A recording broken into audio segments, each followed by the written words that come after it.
11 y 6 de la mañana, estás escuchando el último programa del año de la mañana de CNN aquí en CNN Radio. Nos escuchás en AM950, nos escuchás en nuestra aplicación en cnnradio.com.ar. Y además acabamos de abrir nuestro ecosistema digital a través, por ejemplo, de Facebook o de Instagram. Y después en YouTube va a quedar colgada la última visita del año en un 2023 que, lo decíamos, tuvo en este estudio absolutamente todos los dirigentes políticos importantes. Piensen en uno, vino. Él se define abogado, docente y militante popular. Es dirigente social, fue el fundador del Movimiento de Trabajadores Excluidos, ex precandidato a presidente de la Nación. Lo conocés seguro, su nombre y apellido, la verdad que resuena hace mucho tiempo. El señor Juan Grabois. Bueno, ¿cómo andamos? Un placer.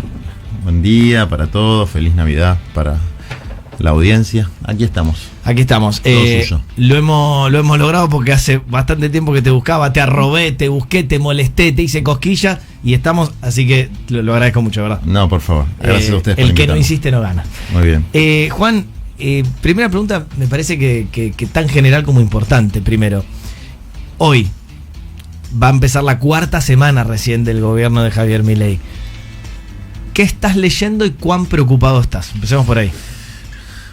A ver, nivel de preocupación rojo furia. Okay. Altísimo. Cuando asume Milei, incluso en la movilización del 20 de diciembre, que ya estaba convocado, mi posición era, creo que la posición de casi todo el mundo es, bueno, acaba de asumir, hay que esperar. Uno puede hacer la crítica filosófica, ideológica, política, pero mi posición como militante con mucho trayecto en los movimientos sociales y en la UTEP, que no es la etapa de mi vida, porque yo ya no soy parte de la conducción ni del movimiento, ni de la UTEP, ni de un gremio, sino que soy presidente de un partido político, es decir, tengo otro rol. Pero mi posición era, bueno, los famosos 100 días, ¿no?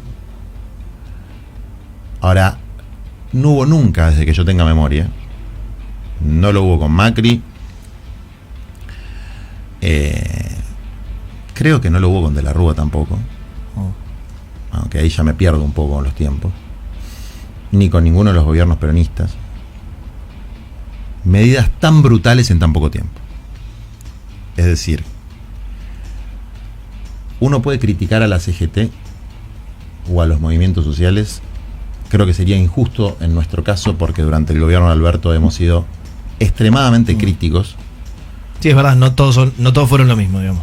Extremadamente hemos movilizado por el salario básico universal, por la redistribución de la riqueza, denunciando el aumento de la pobreza, aún siendo yo parte de la coalición, porque una cosa no quita la otra. Es decir, y cuando digo hemos, es un poco este sesgo que tengo de tantos años de movimiento social, pero que yo ya, en realidad asumí la presidencia del partido hace poquito, y ahora ya no me corresponde hablar en plural, aunque siempre voy a ser parte de eso y siempre voy a estar acompañando. Pero básicamente lo que te quiero decir es, uno puede decir, bueno, la CGT, ¿cómo puede ser que dictamine un paro a 20 días de asunción del gobierno? Nunca hubo un ataque tan brutal.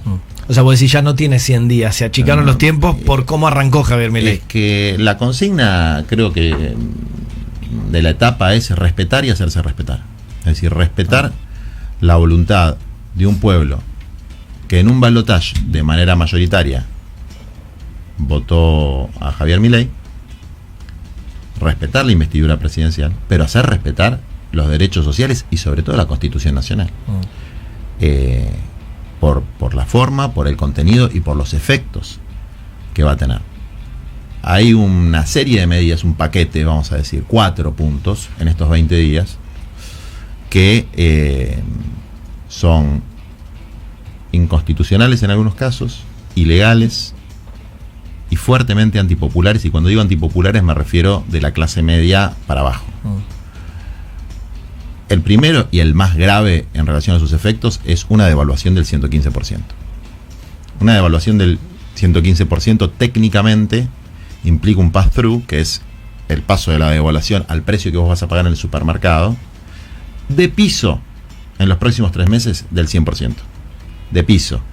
Si a eso le sumás las medidas que van tomando de la liberación de toda regulación destinada al consumo interno, el caso más grosero es el del azúcar, ¿no? Una norma hecha a puño y letra de los estudios de abogados de la familia Blaquier, que son los dueños del Ingenio Ledesma, que es el más importante, dice que no hay cupo para consumo interno de azúcar. Entonces, el aumento del azúcar, además de la inflación derivada de la devaluación, va a tener este aumento adicional de colocarlo a precios internacionales. ¿Había una manera de hacer una evaluación mejor? Digo, teniendo en cuenta que se daba por descontado por la maraña de resoluciones que había, ¿no? Porque ya el dólar de 3.50, 3.65 casi no existía entre una resolución, la otra y demás. Mira, hubo en la Argentina muchos momentos devaluatorios en gobiernos democráticos y en gobiernos autoritarios. Es decir, la devaluación clásica que se estudia es la de Krieger-Bacena, que son devaluaciones compensadas. Si vos le vas a dar un cuchillazo al bolsillo de la gente a través de la devaluación, que es un espiralamiento de la inflación, lo compensás con una política de ingresos y de tarifas. Ingresos, tarifas, precios, ¿no? Esta es una devaluación sin compensación, es un ajuste ortodoxo clásico, con el agravante de las medidas adicionales escritas por 10 corporaciones, que te las puedo nombrar una a una, y en algunos casos sus estudios jurídicos que escribieron, lo cual para mí, y lo estamos estudiando, es un delito de tráfico de influencias fuerte, porque además lo reconocen. Esto me lo escribió tal estudio, esto me lo escribió tal estudio, pero señor, no funciona así la cosa. ¿Hablás particularmente dentro del DNU y dentro de la mega ley? Dentro del DNU, que es lo que tengo más estudiado, la mega ley la estoy estudiando ahora, y la mega ley no es una mega ley, es la abolición de la Constitución Nacional. Es la abolición de la Constitución Nacional. Cambia el sistema democrático, representativo y federal por un sistema cuasi monárquico, donde en el artículo 1 y en el artículo 4 se delegan facultades al presidente que ningún presidente tuvo en la Argentina, ningún presidente democráticamente electo. Son facultades dictatoriales. Dictatoriales en el sentido, yo puedo dictar la ley. Entonces, digo, la primera es, te clavaron una devaluación del 115 en febrero o marzo, cuando tengas que pagar la cuota del cole, la prepaga, los útiles de los chicos, el supermercado, vas a mirar a Alberto sin tanta bronca. Y mirá que se ha mandado cagadas fuertes. Porque una cosa es una inflación del 10% mensual, que era la que teníamos, que es un montón. Sí. Es una barbaridad. Sí. Otra cosa es una inflación del 30 y pico por ciento mensual. O sea, te están confiscando la mitad de tu salario, que es parte de los derechos patrimoniales, o sea, es tu propiedad privada. A mí me dijeron que iban a defender la vida, la propiedad y la libertad. Te están confiscando tu propiedad privada, que para muchos es la única propiedad privada, es decir, la única propiedad de muchos trabajadores es su salario.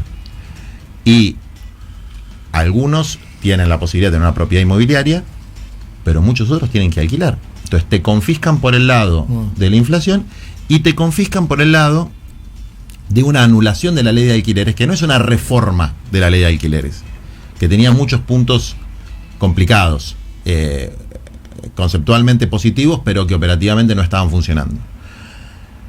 Pero la anulación de la ley de alquileres, que favorece a Airbnb, a las grandes plataformas, etcétera, donde vos podés poner el plazo que te pinte, 7 días y 2 horas, las condiciones que te pinten y actualizarla como te pinte, pone a 11 millones de inquilinos en una situación de también confiscación patrimonial. Entonces, digo, te termino el concepto. Acá hay una primera medida que ataca el bolsillo de las mayorías para hacer una transferencia de ingresos brutal a las corporaciones, no para resolver un problema macroeconómico de unificación del tipo de cambio que se podría haber hecho con una devaluación compensada, que era un plan de estabilización donde el costo de la devaluación no lo pagara todo la gente de a pie. Ahí hay un primer problema. El segundo problema es un decreto de necesidad y urgencia donde las únicas urgencias son las de las corporaciones. No hay ninguna urgencia del pueblo. Milei repetía incansablemente 60% de pobreza infantil, 40% de pobreza general. Bueno, la acaba de mandar una al 80% y otra al 60%. Es decir, lejos de resolver los problemas, los está agravando. Yo sabés que en este tiempo, todos, igual estamos tratando de entender profundamente cuánto apoyo tiene Javier Milei, qué pasó para que quizás alguien tan rupturista haya llegado a la Casa Rosada por vía democrática. Y sigo escuchando, sobre todo fuera de lo que yo siempre, lo charlamos mucho acá, le digo el país samba, más apoyo de Javier Milei del que noto acá, diciendo, pero está haciendo todo lo que dijo. Y obviamente a propósito yo le discuto, pero era todo lo que dijo, porque en el medio te mete muchísimas cosas, algunas incluso que pueden llegar a ser discutibles, que van en la dirección correcta, pero en el medio 1000 resoluciones mucho más finas. Entonces la pregunta que te hago es si por un lado sentís que también todavía a pesar de esto tiene apoyo popular, o por ahí está viendo otra cosa, y si efectivamente Javier Milei cumplió o está cumpliendo lo que había prometido en campaña. Lo primero es, el fenómeno de Milei tiene un componente extraordinariamente interesante, que es un fenómeno de las provincias, más que del AMBA o de la provincia de Buenos Aires. Incluso algunos que no pisó, que todavía no conocen. Y yo creo que es un fenómeno vinculado a los que han perdido toda esperanza. Es decir, a los que vienen de dos gobiernos, de coaliciones tradicionales, si se quiere, que hicieron todo mal. Del de Macri, desde luego, no me hago cargo. Del de Alberto me hago cargo de la parte que me toca. Okay. Que es muy menor a la de otros, pero que es una parte. Porque yo fui integrante de la coalición Unión por la Patria. Nosotros tuvimos diputados. Promovimos a algunos funcionarios que para mí funcionaron muy bien en pequeñas áreas con proyectos específicos vinculados a las adicciones, urbanización de barrios populares, o sea, cuestiones muy puntuales. Sí. Pero la salud interna de la coalición fue siempre a los empujones. Pero lo que hay que reconocer para poder enfrentar esta realidad es que el gobierno fue un fracaso. Igual te digo, en esa frase ya hiciste más autocrítica que Máximo Kirchner ayer. Está bien, yo no voy a hablar de otros compañeros. Después te voy a decir una cosa significativa que pasó y que pone en valor algo importante que hizo Máximo, con quien tengo muchas diferencias. Pero digo, te lo digo no como para apurarte por un lado facilongo, sino porque de verdad me parece que está bueno que personas que hayan participado del gobierno anterior lo digan así tan taxativamente en vez de darle tantas vueltas. Honestamente, lo está como algo bueno que está diciendo. Está bien, te lo tomo y te digo, el gobierno fue un fracaso. ¿Hubiese sido mejor otro gobierno de Macri? Muy probablemente no. ¿Se hicieron algunas cosas buenas? Sí. Pero el gobierno fue un fracaso. Y fue un fracaso básicamente porque no cumplió el contrato electoral que le ofreció a la sociedad en 2019. Y que tenía una premisa que es empezar por los últimos para llegar a todos. Bueno, ni se empezó por los últimos, ni se llegó a todos. Es decir, el gobierno se va con 7 puntos más de pobreza, 6 puntos más de pobreza, con una mayor desigualdad social, o sea, el índice Gini muestra desigualdad social, está peor que antes, es decir, se reproduce una situación similar a la de Macri, con una diferencia sustancial, que este gobierno no tomó una deuda de 45.000 millones de dólares. No es poca cosa, porque estuvieron creativos con lo de la tasa Kichilov para estigmatizar un acto patriótico que fue recuperar nuestra empresa petrolera, que en muchísimos países del mundo, países nórdicos, por ejemplo, en Noruega o en Brasil, hay una empresa petrolera pública que tiene el control de un recurso estratégico, de un recurso por el que hay guerras en el mundo. Entonces, tener una petrolera propia, YPF, la exploración de Vaca Muerta, fue muy importante. Y en vez de ponerse del lado de la patria, se pone del lado de los que demandan a la patria, que son fondos buitres, que con cada declaración que hace Milei, suben sus acciones. O sea, de la tasa Kichilov subieron el 7% de las acciones. Son millones y millones de dólares. Y estaba yendo, perdón, digo, para mantener el hilo a lo que decías del interior y bueno, entonces Milei, es un fenómeno también de quienes se sintieron que eran los últimos por los que había que empezar y nadie empezó por ellos. Y que frente a la certeza del fracaso de la coalición, cuyo candidato presidencial, por lo menos a mí me ganó las PASO, así que tengo que decir por su propio mérito, Sí. que además no hizo una mala campaña. Es milagroso haber sacado el 45%, digamos.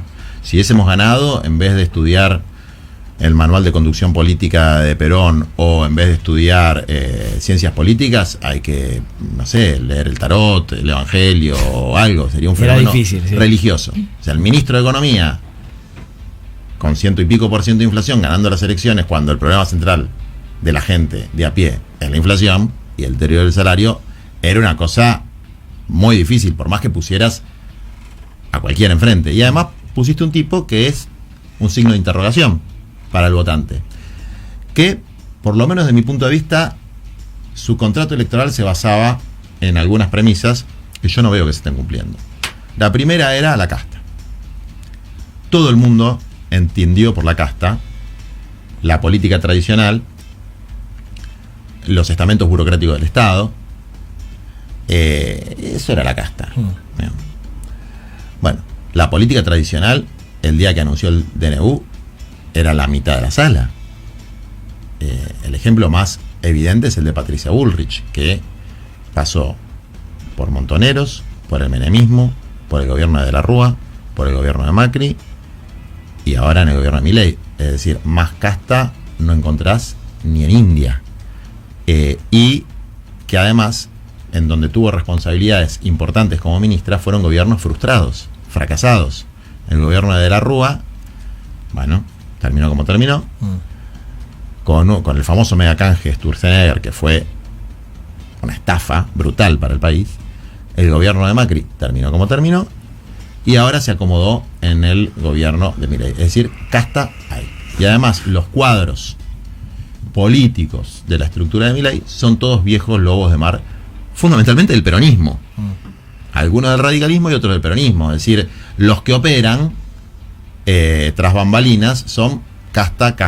Por ejemplo, ¿se puede mencionar alguno? Mira, te podría dar un ejemplo que no lo digo como algo peyorativo, No lo digo como algo peyorativo. Pero hay un ejemplo claro que es de La Torre. De La Torre, hermano del intendente de San Miguel. Provincia de Buenos Aires, distrito de varones, los famosos varones del conurbano. Bueno, es un hombre que conoce todos los intríngules castizos, todo lo que hace a la casta. Y que, desde luego, es uno de los que tiene diálogo con todo el mundo. Lo cual no me parece mal que haya diálogo con todo el mundo. Lo que me parece mal es el proyecto liberticida, industricida, de miseria planificada que se expresa en el decreto de necesidad de urgencia de las corporaciones, en el proyecto de abolición constitucional, que es lo que ellos llaman la ley ómnibus, en la devaluación brutal que han hecho y en las leyes penales que define el Poder Ejecutivo a través de estos llamados protocolos, con el pomposo nombre de antipiquetes, que en realidad no son protocolos antipiquetes, son protocolos de eliminación de libertades democráticas básicas, porque que en una manifestación a través de protocolos y programas de, ¿cómo se dice? Cuando la cámara te filma y te saca las métricas. Identificación. Sí, de identificación facial. Sí, sí. De tecnologías de naturaleza militar. Para ejecutar penas patrimoniales contra, por ejemplo, cooperativistas, que no cobran un plan, que cobran un salario social complementario por una ley votada por unanimidad, que dice es un derecho que tienen a recibir un complemento de sus ingresos por trabajar en una cooperativa, que tienen supervisión del Estado. Y todas estas Pero además es llamadas, ilegal. pero todas estas llamadas que llegan al 134, que dicen, che, acá hay un montón de gente que dice, quiero denunciar a tal dirigente social y me quedo en mi casa porque me obligaban a marchar, ¿es verdad? ¿Es mentira? ¿Hay verdad y mentira? Siempre hay un poco de verdad y un poco de mentira. ¿Cuántas llamadas son? Vamos a decir, ¿ellos cuántas dijeron? Y 20.000 más o menos. Bueno, hay 1.300.000 personas en cooperativa. Si fueran 20.000, estamos hablando de cuánto, 1%, no sé, igual es un montón, ¿Qué es lo que haría yo? investigaría punto por punto, no haría una generalización estigmatizante de cualquier cooperativa o movimiento social. Yo, que participo de los movimientos sociales, conozco que hay dirigentes que son abusivos, como los hay en la radio CNN, seguro. Algún gerente o algún dueño o algo garca tiene que haber, estadísticamente tiene que haber, alguno que se pasa de rosca tiene que haber, y si no hay, bueno, será, no sé, el reino del cielo. Pero en todos los ámbitos de la vida hay gente que abusa de su autoridad. Los hay en la iglesia, los hay en los sindicatos, los hay en las empresas, los hay en el gobierno. Los hay en todos lados. Te hago una consulta. Vos antes hablabas de esta propuesta de DNU, este proyecto de ley, que mucho de ello tiene que ver con inconstitucionalidad o directamente ilegalidad. Sí. ¿Vos por qué crees que actúan así? ¿Porque son unos ineptos que no conocen lo que es el manejo del poder ejecutivo, de lo que les corresponde como, digamos, como labor? ¿O realmente es un acto provocador viendo a ver hasta dónde está dispuesta la sociedad a aguantar? Yo lo que creo es que no es la primera vez que pasa en la Argentina. La mejor analogía temporal para mí es la época de lo que se llama el fraude patriótico y la década infame, básicamente. Que es, como hay un pueblo que está dividido entre gente de bien y orcos, ¿no? Los orcos votan mal, entonces la composición de la Cámara de Diputados, que es parte del gobierno democrático de un país, es una composición, bueno, donde votaron gente que no debería votar. Yo escuché gente diciendo que quien cobraba, gente importante, que los que cobraran AUH o la PUAM, etcétera, no deberían votar. O sea, el voto cesantario restringido. Voto calificado no existe en la Argentina. Exactamente. Entonces, bueno, hay una idea de, miren, estas normas formales de la democracia le importan un huevo a todo el mundo, y como nosotros venimos a resolver el problema, vamos a abolir el régimen republicano representativo y federal de facto a través de estas normas. Es decir, es absolutamente deliberado, no es que no lo saben. Y como tienen por lo menos 2 jueces en la Corte Suprema de Justicia, que evidentemente le gustan mucho los decretos, porque aceptaron asumir por decreto, más allá de que después lo haya convalidado el Senado. ¿Por qué este es un dato importante? Porque si vos sos un jurista con algún nivel de dignidad personal, si viene un presidente y te dice, mirá, está enquilombado el Senado, asumí por decreto, le decís, no, yo así no asumo, porque esto está viciado, esto me quita legitimidad, no son. Entonces no importa si después lo subsanan.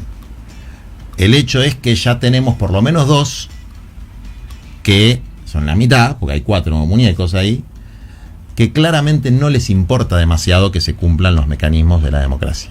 Como no le importa, y ahí voy un poco a tu pregunta de si sigue habiendo apoyo, como no le importa a una parte significativa del pueblo, a la cual entiendo y con la cual empatizo, que es, a mí este sistema representativo, democrático, federal, etcétera, no me ha resuelto mis problemas de alimentación, de vivienda, etcétera. Sí, porque si uno no admite eso, la verdad que se queda pedaleando en el aire. Exactamente. Entonces, una cosa es la formalidad del proceso democrático y otra cosa es la realidad material de la gente. Te quiero hacer una consulta. Déjame terminar la idea. Pero que uno comprenda y empatice con esa situación no puede justificar la abolición del régimen democrático, porque con esa misma justificación se han implantado dictaduras en muchos países, que es, la democracia no está resolviendo, entonces pongo una dictadura. Bueno, no, a ver, que la democracia, que vos tengas el edificio de la democracia derruido, no implica ponerle dinamita y destruirlo, sino que hay que hacer una restauración,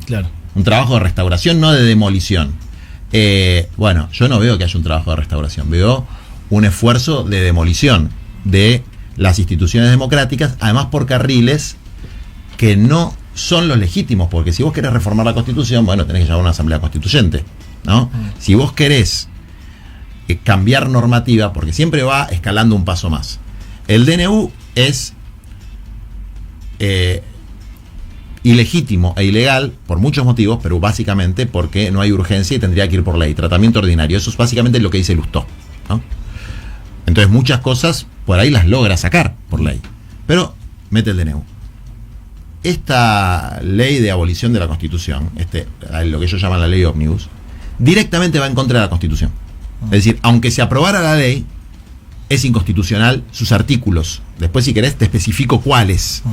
Empezando por la delegación de facultades casi dictatoriales al Poder Ejecutivo. Puede legislar el Ejecutivo, eso no existe, digamos. Entonces, aunque logre una mayoría circunstancial, vos necesitas una mayoría agravada para reformar la Constitución o para hacer muchísimas de estas cosas, que es de 2/3, que obviamente no la tiene. Entonces, va corriendo el arco y va estirando la línea de lo que las instituciones argentinas permiten. Hablando de correr el arco, hay una sola persona que le ganó a Milei y a Macri, que es Riquelme. Yo soy riquelmista acrítico. ver, Aunque soy de San Lorenzo, crítico, okay. Soy riquelmista crítico. Viste que en política, y yo particularmente, no me gusta ni la obediencia debida, ni el aplaudidor, no. Me gusta el pensamiento crítico, el debate colectivo, etc. Con Riquelme, abolición de la crítica. Riquelmismo acrítico. Bueno. Así que los felicito. Es un chiste, obviamente. Los felicito porque además expresa también un freno a la arrogancia de los poderosos, ¿no? Es simbólico para mí ese triunfo.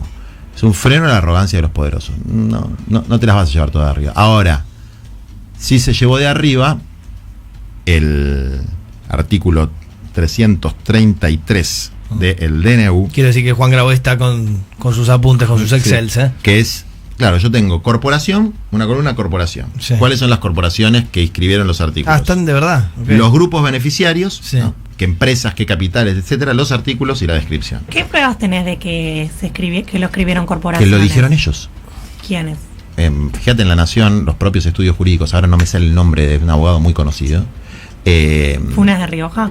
Bueno, Funes de Rioja es de la UIA, pero claramente... Pero tiene un estudio. Él habló de su intervención en el DNU, pero además hay un estudio particular que ahora no me sale, que él dice, bueno, yo no fui, fue mi hijo, que es el titular del estudio. Bueno, pero hubo un estudio jurídico de empresas privadas trabajando en el DNU. Vos decís, todo esto que a confesión de partes, relevo de pruebas. Todo esto que se escribió no lo escribió Milei, ni siquiera su gabinete, lo escribieron otros. No, pero no pasó, o sea, no me quiero poner formalista, pero existe algo que se llama el cuerpo de abogados del Estado, que es el procurador del Tesoro, que tiene que sacar un dictamen antes de un DNU. No pasó ni por el cuerpo de procuradores de abogados. O sea, es una cosa totalmente insólita desde el punto de vista institucional. Ahora, si nos deja, vamos a compartir ese cuadro. Pará, voy a poner una pausa porque tengo que ir al informativo y nos quedamos, ¿no? ¿Tenés 10 minutos más? Sí, perfecto. Así después también tenemos otra nota y estamos cerrando un poco el año con esta interesante charla, porque algo que queremos saber sí o sí es qué siente Juan Grabois que se viene en su materia de expertise, que es los movimientos sociales, la calle, la resistencia. ¿Qué Argentina se viene? Se lo preguntamos en instantes. Ya venimos.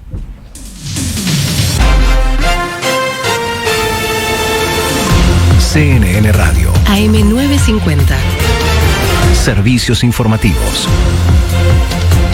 Hora 11:34 minutos, 26 grados 5 décimos la temperatura, 53 el porcentaje de la humedad del cielo, algo nublado. Axel Kicillof afirmó que el paro de la CGT es la reacción a la devaluación más grande de toda la historia argentina. El gobernador bonaerense agregó en Radio 10 que Javier Milei había dicho que venía a cerrar el Banco Central, pero lo que parece es que quiere cerrar el Congreso. El gobierno se pregunta por qué a tan poco tiempo de reacciones. Bueno, porque hicieron la devaluación más grande de la historia argentina a 2 días de asumir. Luego presentaron este DNU. No hay ningún constitucionalista que avale el DNU. Es absolutamente contrario a la división de poderes. Todo esto ha generado reacciones. Hace mal el gobierno en ver fantasmas, conspiraciones. Tiene que entender que si toma medidas y toma decisiones que son malas, que son inconsultas, va a haber respuesta. Milei había dicho que venía a cerrar el Banco Central, pero lo que parece es que quiere cerrar el Congreso. Por su parte, el vocero presidencial, Manuel Adorni, se refirió al paro propuesto por la CGT y afirmó que es llamativo que no sea la misma lectura de la dirigencia sindical que representa a estos trabajadores que tienen malos salarios. Nos pareció llamativo que la dirigencia sindical esté en contra de las reformas que proponemos para el mundo del trabajo. Hace 10 años que la Argentina no crea empleo privado de calidad. Cuando uno analiza los números de empleo, lo único que ha crecido en la Argentina son los empleos informales o los empleos estatales. Nos resulta llamativo que esta no sea la misma lectura que hace la dirigencia sindical o parte de la dirigencia sindical, que precisamente representa a estos trabajadores que tienen malos salarios, parte de ellos en la informalidad y que no logran conseguir mejores empleos o empleos de calidad. Obviamente el espíritu de las reformas están en línea con mejorar todos estos aspectos, generar trabajo en blanco. Rusia advierte que tiene una lista de activos de Occidente para embargar si confiscan los recursos del Kremlin. Dmitry Peskov, portavoz ruso, advirtió que ante una posible embargo de bienes decretado por los líderes del G7, responderán con una medida similar. Alrededor de 300.000 millones de dólares de activos del Banco Central ruso están actualmente congelados en Occidente. En acceso Wilson y avenida Ramón Castillo en Retiro, un hombre fue atropellado. Restricción está lenta. General Paz en ambas manos entre Villa Real y Liniers. Desde enero el boleto mínimo de colectivo costará 76 pesos con 92. También desde el 5 de enero comenzará a regir la nueva tarifa de subte, será de 110 pesos. Y desde hoy se implementa la actualización del 49% en las tarifas de los peajes de las autopistas porteñas. Hora 11:37 minutos en Paraná, provincia de Entre Ríos, 29 grados la temperatura, el cielo ligeramente nublado y la humedad 55%. En estos momentos en Buenos Aires, 26 grados 5 décimos, la humedad 53% y el cielo algo nublado.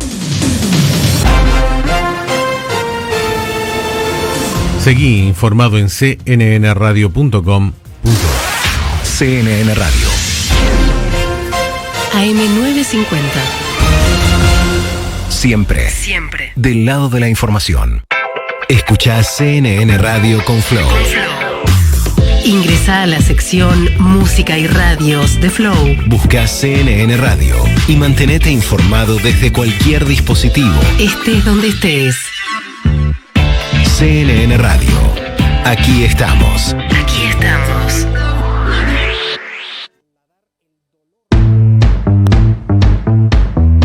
Hasta las 13, la mañana de CNN. Con la conducción de Nacho Girón. Estamos en vivo a través de la radio y de nuestro ecosistema digital aquí en la mañana de CNN con Juan Grabois. Tenemos 8 minutos más, vamos a aprovecharlos. Algo que al menos yo te dejaba picando es cómo estás viendo como líder social la calle y lo que viene, digamos, ¿qué pasará en cuanto a esa necesaria paciencia que quizás necesita un gobierno y que muchos dicen se la merece? Y lo que empieza a pasar también en cuanto a contrapeso por los salarios que bajan, por la inflación que sube y un largo etcétera de cuestiones, además de los derechos y demás que están incluidos y tocados en el DNU y en el proyecto de ley. Yo creo que la comprensión de la situación implica entender que hay un sector que está organizado en instituciones sindicales, sociales, la Cámara de Farmacéuticos, por ejemplo, y partidos políticos, que hoy tienen la obligación de marcar estas medidas van a tener efectos desastrosos, que todavía no se sienten del todo. Se empezaron a sentir desde luego en las fiestas, pero que se van a terminar de sentir en marzo. Desde luego que una parte importante del pueblo siga teniendo esperanza es lo que hay que respetar. Y no hay que ser vanguardista ni foquista con eso, porque es no comprender y no respetar al pueblo. Sobre todo los que venimos de ser parte de una coalición fracasada. Es decir, ¿eso nos quita el derecho a criticar? No. ¿Eso dice que no representamos nada? No. Representamos un sector importante de la sociedad. Pero tampoco podemos hablar como si fuéramos los libertadores de la patria, porque nuestro gobierno fue muy, muy malo.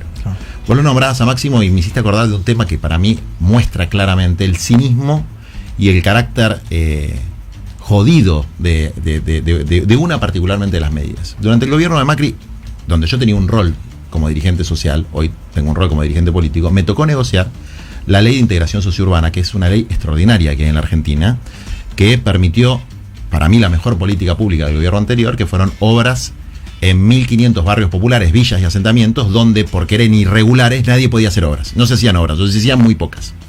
Se hicieron muy buenas obras, que desde luego no resuelven todo, pero resolvieron el agua, la luz, la cloaca, el mejoramiento de vivienda de cientos de miles de familias. Cosas que no se ven porque están del otro lado del muro de exclusión.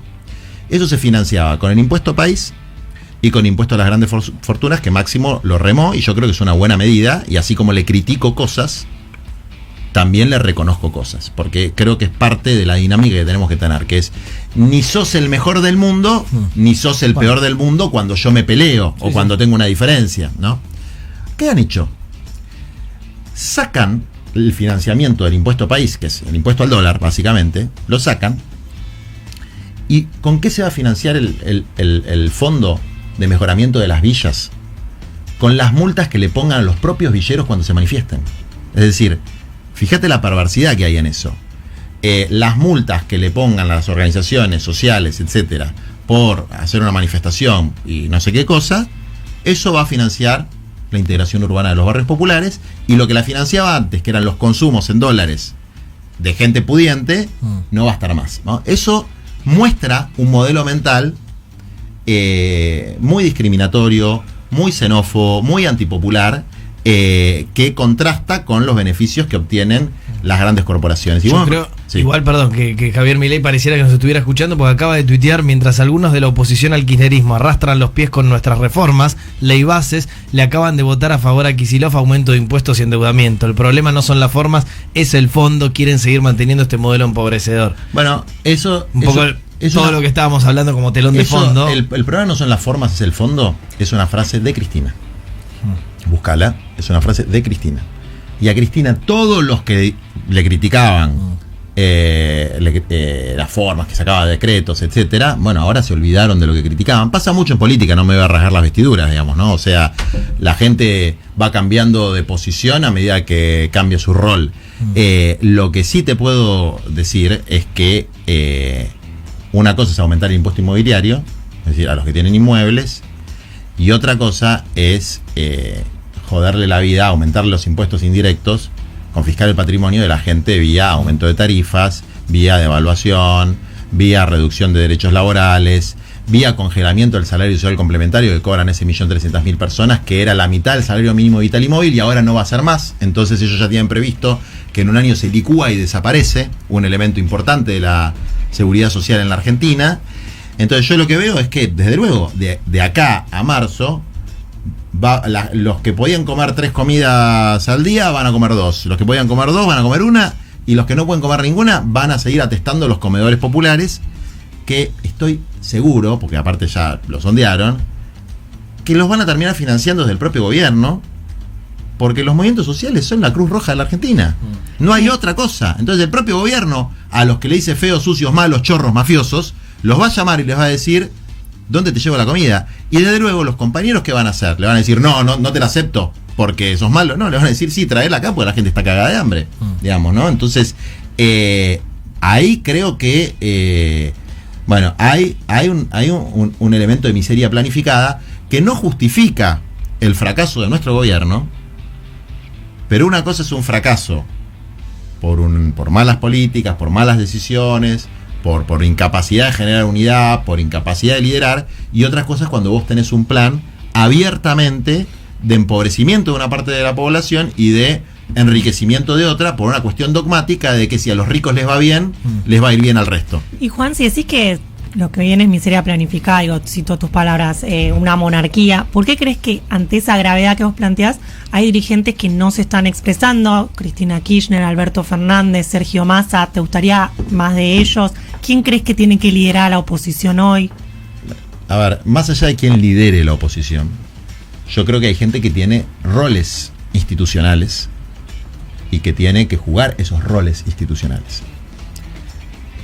Alberto Fernández es el presidente del Partido Justicialista, que es el principal partido de oposición y el principal partido de la coalición. La verdad que esté en España abriendo una cuenta bancaria a mí me molesta mucho.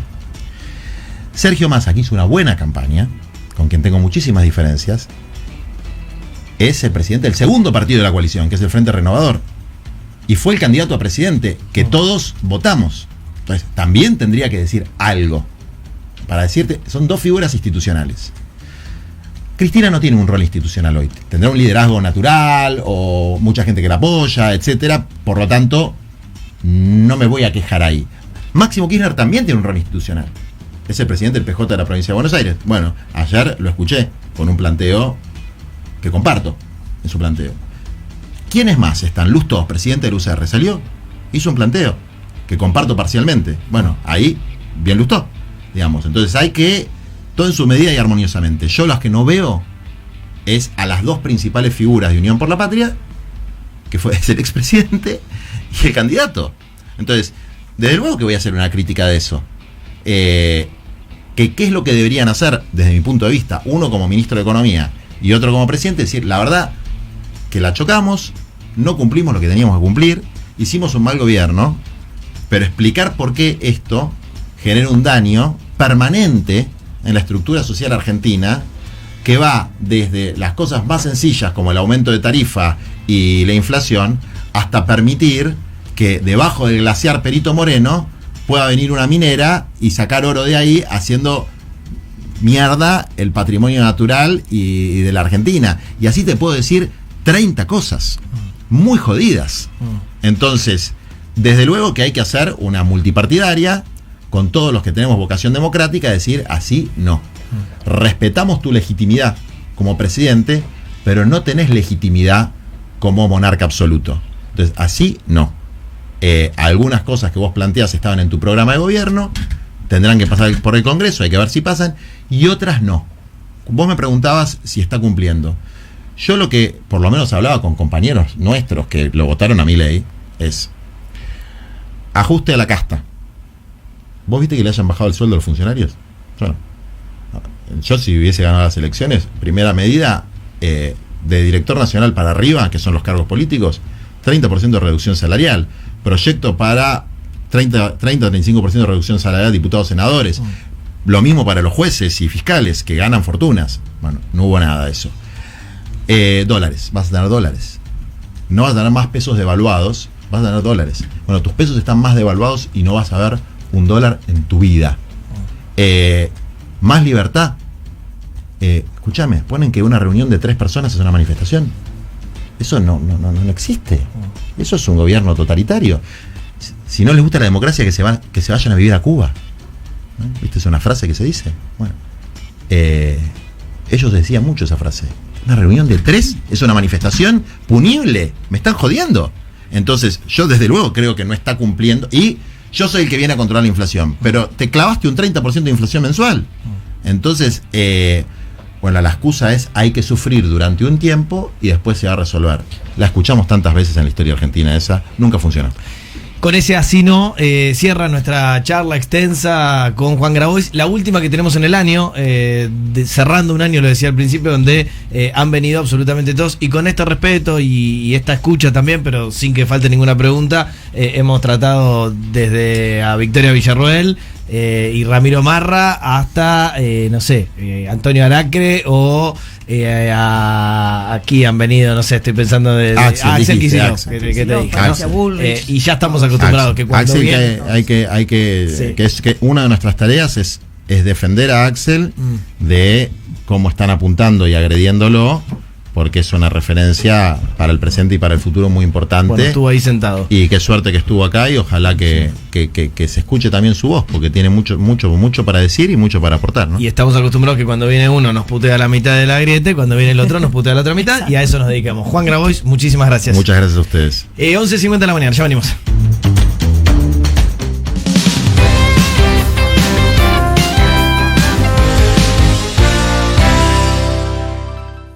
El celular es mi herramienta de trabajo y es una fuente inagotable de información. Yo lo protejo con Segurocel, de Rus Seguros.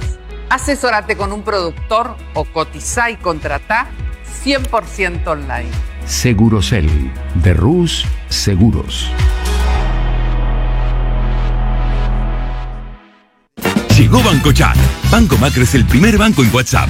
Ya podés dirigir todo por chat. Consulta tus consumos, tus saldos, gestiona tus claves. Transferí y accede a toda tu información de manera fácil, rápida y segura, estés donde estés. Macro te trae una nueva manera de operar con tu banco.